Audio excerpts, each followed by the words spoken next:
कुछ जानकारी है। देखिए, किसानों को बड़ी सौगात यहां पर मिलती हुई नजर आ रही है।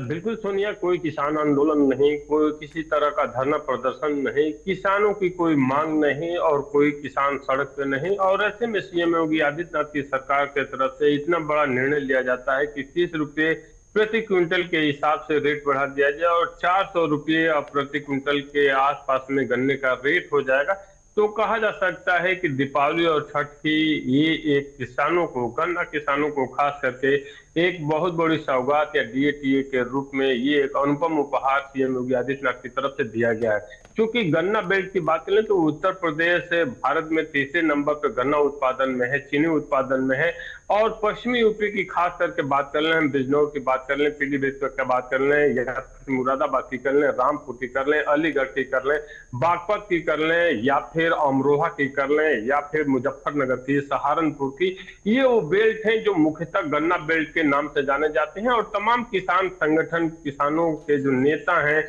वो बार बार आवाज बुलंद करते हैं या गन्ना किसानों की मांगों को लेकर धरना प्रदर्शन करते हैं, सड़कों पर रहते हैं। लेकिन इस बार ये एक इत्तेफाकी है कि एक भी गन्ना किसानों के जो नेता हैं उनका कोई आंदोलन नहीं था, सड़क पे कोई किसान नहीं था और गन्ना मूल्य का भुगतान योगी आदित्यनाथ की सरकार की तरफ से कर दिया गया। तो एक तरह से कहा जा सकता है कि किसानों में एक तरह से, जिस तरह से अभी देखा गया कि जो लोक भवन में, लखनऊ के लोक भवन में गन्ना मंत्री की तरफ से प्रेस कॉन्फ्रेंस किया गया, तुरंत ही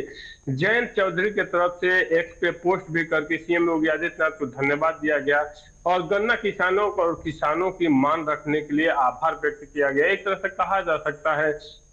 कि जो आरएलडी के जयंत चौधरी हैं उनको किसानों का नेता या गन्ना किसानों का नेता के रूप में जाना जाता है, उनकी पार्टी को गन्ना किसानों की हितैषी के रूप में जाना जाता है। ऐसे में चूंकि वो एनडीए के इस समय महत्वपूर्ण हिस्सा है और केंद्र में मोदी सरकार के मिनिस्टर हैं, और ऐसे में सीएम योगी आदित्यनाथ का आभार व्यक्त करना भी दिखाता है कि वास्तव में 2027 तक जो उत्तर प्रदेश का विधानसभा का चुनाव होगा वो गन्ना किसानों को अभी से कहीं न कहीं भारतीय जनता पार्टी अपनी तरफ खींचने की कवायद तो नहीं की है। क्योंकि जिस तरह से गन्ना किसानों का मूल्य बढ़ाया गया है, ये दिखाता है कि योगी सरकार, उत्तर प्रदेश की योगी सरकार एक तरफ युवाओं के साथ है, महिलाओं के साथ है, बेहतरीन कानून व्यवस्था के साथ है, 1 ट्रिलियन इकॉनमी के साथ है। तो उत्तर प्रदेश के जो गन्ना किसान हैं और अन्य जो किसान हैं उनके साथ है। जिस तरह से गन्ना मूल्य की बढ़ोतरी की गई है, ये दिखाता है कि उत्तर प्रदेश की योगी आदित्यनाथ की सरकार गन्ना किसानों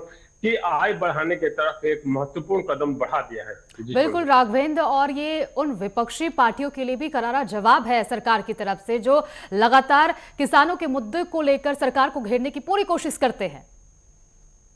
बिल्कुल सुनिए, अगर उत्तर प्रदेश की राजनीति की बात कर लें तो मुख्य विपक्षी पार्टी समाजवादी पार्टी है और अखिलेश यादव की तरफ से बार बार प्रेस कॉन्फ्रेंस में ऐसा तंज कसा भी जाता था कि किसानों की आय दोगुनी करने की बातें मोदी सरकार और योगी सरकार करती है और किसानों के लिए कुछ करते नहीं है। हालांकि अगर हम एक क्रम में देखें तो 2017 के बाद से, अगर 2017 के पहले सर्वाधिक गन्ना मूल्य बकाया था तो वो उत्तर प्रदेश में था। और जितने 2006 से और 17 की बात कर लें और 17 से 25 की बात कर लें तो यहाँ राज्य में योगी सरकार आने के बाद सर्वाधिक गन्ना मूल्य बकाया भुगतान किया था। और उसके अलावा गन्ना का मूल्य बार बार बढ़ाने का रिकॉर्ड भी योगी आदित्यनाथ की सरकार है। इतना ही नहीं, बंद पड़ी चीनी मिलों को शुरू करने का काम भी योगी आदित्यनाथ की सरकार की तरफ से किया गया। इतना ही नहीं, उनको सारी खाद की व्यवस्था, यूरिया की व्यवस्था, पोटाश की व्यवस्था, डाई की व्यवस्था सही समय पर हो, इसका निर्धारण भी योगी सरकार द्वारा किया गया।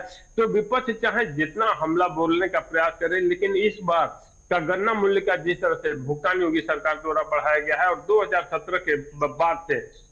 जिस तरह से गन्ना किसानों के लिए या अन्य जो छोटे मोटे किसान हैं उनके लिए जिस तरह की महत्वपूर्ण सौगातें योगी आदित्यनाथ की सरकार की तरफ से दिया गया है, एक तरह से कहा जा सकता है कि जो किसान राजनीति के मुख्य एजेंडे में होता, प्राय इसके पहले हम लोग देखते थे केंद्र की बात हो या राज्य की बात हो, जब चुनाव आता था तब किसानों के ऋण माफ होते थे या फिर कोई चुनाव आने रहते था उस समय ही मूल्यों में बढ़ोतरी की जाती थी। लेकिन यहाँ पे अभी विधानसभा का चुनाव भी नजदीक नहीं है, अभी बहुत दूर है, ऐसा कोई स्थानीय चुनाव भी नहीं दिख रहा है। ऐसे में इस तरह की महत्वपूर्ण सौगात देना ये दिखाता है कि योगी आदित्यनाथ की सरकार गन्ना किसानों का मूल्य बढ़ोतरी करके उनकी आय तो बढ़ाने का प्रयास कर ही रही है, कहीं न कहीं उनके मनोबल को बढ़ाकर उत्तर प्रदेश तीसरे नंबर से दूसरे नंबर और पहले नंबर पर गन्ना उत्पादन में, चीनी उत्पादन में, इसके लिए भी योगी आदित्यनाथ की सरकार ने कदम आगे बढ़ा दिए हैं। जी बिल्कुल सोनिया। बिल्कुल राघवेंद्र,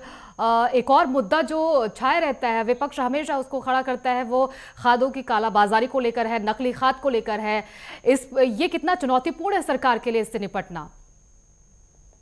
बिल्कुल सोनिया, खाद की कालाबाजारी की बात कर रहे हैं। मार्केट में अभी भी छिटपुट ऐसी घटनाएं देखने को जरूर मिलती हैं कि हापुड़ में भी इस तरह की देखने को मिली। बिजनौर में देखिए कुछ जगहों पे इतना ही, नेपाल के समीपवर्ती जो बॉर्डर के जिले थे, महाराजगंज था, लखीमपुर खीरी था, बलरामपुर था, बहराइच था, श्रावस्ती था, इन जनपदों में भी इस तरह की कालाबाजारी की छिटपुट घटनाएं तो सामने आई। लेकिन 2017 के पहले जिस तरह की कालाबाजारी खुलेआम चलती थी, उस पर नकेल कसने का काम योगी आदित्यनाथ की सरकार द्वारा किया गया। आज खादों की कालाबाजारी खुले स्तर पर नहीं हो पाती है, छिटपुट जहां पे जानकारी भी मिलता है तो योगी आदित्यनाथ की सरकार की तरफ से दंडात्मक उसमें कार्रवाई भी की जाती है। तो एक तरह से कहा जा सकता है कि खाद की कालाबाजारी को रोकने में भी काफी हद तक योगी आदित्यनाथ की सरकार सफल रही है। किसानों की आय बढ़ाने के लिए जिस तरह के लगातार काम किए गए, उसको देखकर लगता है कि किसानों की आय बढ़ाने में केंद्र की मोदी सरकार के साथ साथ योगी आदित्यनाथ की सरकार कदम ताल मिलाकर चलती हुई दिखाई देती है। किसानों को किसी समस्या का सामना न करना पड़े, समय से उनके बीज उनके पास तक पहुंच जाए, खाद उनके पास तक पहुंच जाए, कालाबाजारी इन दोनों चीजों पर रुक जाए, इसको लेकर योगी आदित्यनाथ की सरकार लगातार प्रयासरत दिखती है। और कृषि विभाग लगातार जिस तरह से सब्सिडी के माध्यम से अन्य जो कृषि संयंत्र हैं उनको बिक्री बढ़ाने और किसानों को उन उत्पादों से जोड़ने, जितने भी महत्वपूर्ण एग्रीकल्चर के पार्ट हैं उनको किसानों से जोड़ने के लिए जिस तरह का काम योगी आदित्यनाथ की सरकार की तरफ से किया गया, इसके पहले इस तरह की किसी सरकार में इस तरह की दृढ़ इच्छा शक्ति नहीं मिलती थी। चाहे गन्ना मूल्य का भुगतान बढ़ाना हो या गन्ना मूल्य का जो बकाया रहता था, बकाया राशि का भुगतान करने की बात है। तो एक तरह से कहा जा सकता है कि उत्तर प्रदेश के गन्ना किसानों को खास करके ये एक बहुत महत्वपूर्ण सौगात दिवाली और छठ के बाद से योगी आदित्यनाथ की सरकार की तरफ से दिया गया है। बिल्कुल राघवेंद्र, बहुत बहुत शुक्रिया आपका इन तमाम जानकारी के लिए। वक्त हो गया एक छोटे से ब्रेक का। ब्रेक के बाद फौरन लौटेंगे, बने रहिए हमारे साथ।